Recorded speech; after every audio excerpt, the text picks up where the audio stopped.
ಚುನಾವಣೆ ಬಂದಿದೆ. ಈಗಾಗಲೇ 14 ಕ್ಷೇತ್ರಗಳು ಮುಗಿದೋಗಿದ್ದಾವೆ. ಇನ್ನೂ 14 ಕ್ಷೇತ್ರಗಳು ಮುಂಬರುವ 7ನೇ ತಾರೀಕಿಗೆ ಚುನಾವಣೆ ನಡೀತಾ ಇದೆ. ಈ ಸಂದರ್ಭದಲ್ಲಿ ಈ ಭಾಗದ ಉತ್ತರ ಕನ್ನಡ ಭಾಗದ ಮಾದಿಗ ಸಮುದಾಯ ಇಡೀ ಜಿಲ್ಲೆಗಳಲ್ಲಿ ಹಲವಾರು ಜಿಲ್ಲೆಗಳಲ್ಲಿ ಯಾವುದೇ ಕಾರಣಕ್ಕೂ BJP ಜೊತೆಗೆ ಹೋಗಿಬಿಡಿ ಅಂತ ಒಂದು ಕರೆ ಕೊಡ್ತಾ ಇದ್ದೀವಿ ನಾವು.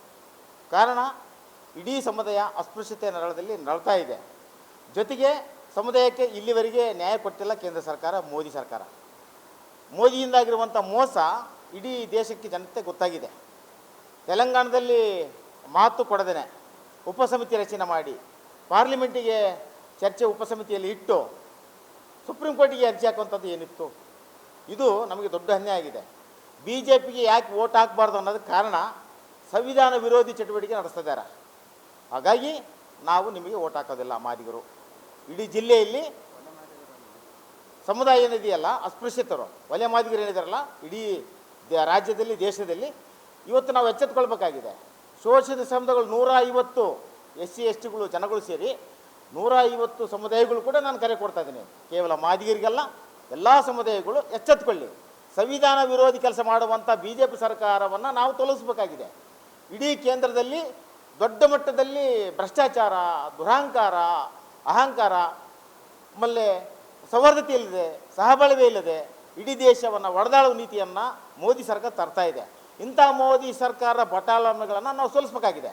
ಯಾಕಂದರೆ ಅವ್ರಿಗೇನು ಗೊತ್ತಿಲ್ಲ. ಈ ಹಿಂದೆ ಇದ್ದಂಥ BJP MP ಯಾರಿಗೂ ಗೊತ್ತಿಲ್ಲ, ಏನು ಮಾಡಿದಂತ ಕೂಡ ಮಾಹಿತಿ ಇಲ್ಲ. ಎಷ್ಟು ಅವು ಅಭಿವೃದ್ಧಿಪಡಿಸೋಣ ಅನ್ನೋದು ಎಲ್ಲಿ ಇಲ್ಲ, ದಾಖಲೆ ಕಾಣ್ತಾ ಇಲ್ಲ. ಜೀರೋ. ದೇವೇಂದ್ರಪ್ಪ ಜೀರೋ. ಜನರಿಗೆ ಕಣ್ಣು ದೃಷ್ಟಿಯಲ್ಲಿ ಕಂಡಿಲ್ಲ, ಇಲ್ಲಿವರೆಗೆ ಕಂಡಿಲ್ಲ, ಇಲ್ಲಿವರೆಗೂ ಗೊತ್ತಿಲ್ಲ. ಅಂಥ ವ್ಯಕ್ತಿ ಇದ್ದಾಗ ಏನು ಮಾಡದಿರೋಂಥ ವ್ಯಕ್ತಿಗೆ ಈಗ ಅಭ್ಯರ್ಥಿಯಾಗಿರುವಂಥ BJP ಅಭ್ಯರ್ಥಿಗೆ ನಾವು ಯಾಕೆ ಓಟ್ ಹಾಕಬೇಕು?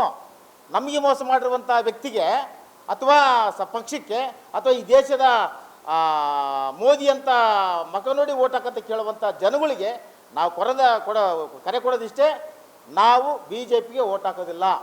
ಇಡೀ ಜಿಲ್ಲೆಯ ಮಾದಿಗರು ಮತ್ತು ವಲಯ ಮಾದಿಗರು ಎಚ್ಚೆತ್ತುಕೊಳ್ಬೇಕಾಗಿದೆ. ಶೋಷಿತ ಸಮುದಾಯಗಳು, ಮೀಸಲಾತಿ ವಂಚಿತ ಸಮುದಾಯಗಳು ಇವತ್ತು ಎಚ್ಚೆತ್ತುಕೊಂಡು BJP ವಿರುದ್ಧ ಕರೆ ಕೊಟ್ಟು ಸಂವಿಧಾನ ಉಳಿವಿಗಾಗಿ ಮತ್ತು ಅಂಬೇಡ್ಕರ್ ಚಿಂತನೆ ಉಳಿವಿಗಾಗಿ ನಾವು BJP ವಿರುದ್ಧ ವೋಟ್ ಮಾಡಬೇಕಾಗಿದೆ, BJPಯನ್ನು ಸೋಲಿಸಬೇಕಾಗಿದೆ.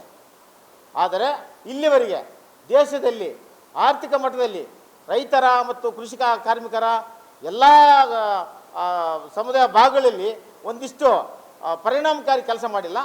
ಕಾನೂನು ಸಮುದಾಯಗಳ ವಿರುದ್ಧ ಕಾನೂನು ವಿರೋಧಿ ತಂದಿರುವಂಥ ಕಾಯ್ದೆಗಳು ನಮ್ಮ ಕಣ್ಣು ಮುಂದೆ ಕಾಣ್ತಾ ಇದ್ದೇವೆ. ಹೀಗಿದ್ದಾಗ ಇಂಥ ವ್ಯಕ್ತಿನ ನಾವು ಆಯ್ಕೆ ಮಾಡಿದರೆ ಪ್ರಯೋಜನ ಏನಿದೆ?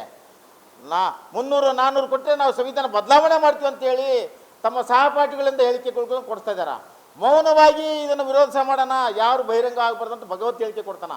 ಇಂಥ ವ್ಯಕ್ತಿಗಳ ವಿರುದ್ಧ ನಾವು ಎಚ್ಚೆತ್ತುಕೊಳ್ಳದೇ ಇದ್ದರೆ ಮುಂದಿನ ನಮ್ಮ ಭವಿಷ್ಯ ಇಡೀ ರಾಷ್ಟ್ರದಲ್ಲಿರುವಂಥ ಅಹಿಂದ ಸಮುದಾಯಗಳು ಭಯಂಕರ ನೋವಿನಲ್ಲಿ ನಾವು ತೊಲಗಿಸ್ಕೊಂತೀವಿ. ಇಂಥ ಪರಿಸ್ಥಿತಿಯಲ್ಲಿ ನಾವು ಎಚ್ಚೆತ್ತುಕೊಳ್ಳದೇ ಇದ್ದರೆ, ಸಂವಿಧಾನ ಉಳಿಸ್ಕೊಂಬಲಿದ್ರೆ ನಮ್ಮ ಬಡ ಮಕ್ಕಳು ಕೂಡ ಮುಂದಿನ ದಿನಗಳಲ್ಲಿ ಅನ್ನ ನೀರು ಏನೂ ಸಿಗೋದಿಲ್ಲ. ಜರ್ಮನ್ ಇಟ್ಲ ಥರ ನಮ್ಮನ್ನು ಕೊಲ್ತಾರೆ, ಆಹಾರ ಕಸ್ಕೊಳ್ತಾರೆ, ಅನುದಾನ ಕಸ್ಕೊಳ್ತಾರೆ. 1043 ಇಡೀ ದೇಶದ ಸಂವಿಧಾನ ಇದು ವಿಶ್ವವಿದ್ಯಾಲಯಗಳಲ್ಲಿ ಫಿಲಾಸಫಿನ ಪಡಲಾರ್ದೇ ಇವತ್ತು ಅನ್ಯಾಯಕ್ಕೊಳಗಾಗಿದ್ದಾರೆ ವಿದ್ಯಾರ್ಥಿಗಳು.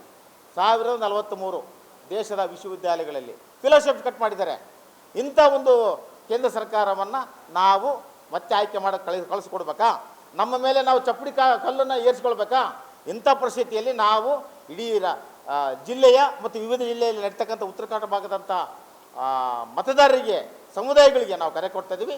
BJPಯನ್ನು ತೊಲಗಿಸಿ ಇಂಡಿಯಾ ಒಕ್ಕೂಟವನ್ನು ಗೆಲ್ಲಿಸಿ.